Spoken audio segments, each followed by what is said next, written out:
নাম কি মেয়ে? ঝিনুকমালা। বাড়ি কই? পূর্বধলা। পিতার নাম? গঙ্গারাম।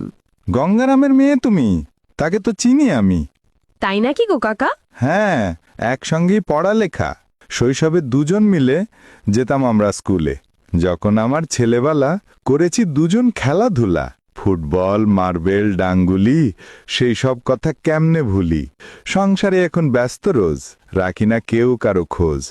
কেমন আছে বাপ তোর? দুদিন ভরে গায়ে জ্বর। বলি সে কি, যাই তবে গিয়ে দেখি। কিরে গঙ্গারাম, আছিস ক্যারাম? গায়ে নাকি বড্ড জ্বর? বলল যে মেয়ে তোর, শরীর এখন কেমন বল?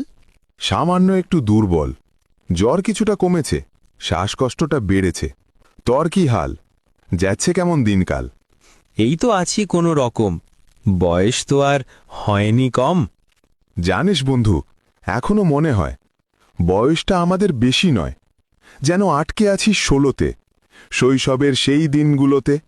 শৈশবের বন্ধুরা বদলায় না, তাদের কোনোদিন বয়স পারে না।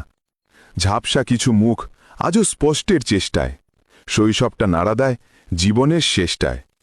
পাবো না আর দিনগুলি, ভালো করেই জানি, তবু আজ বসে বসে কত স্বপ্ন বুনি।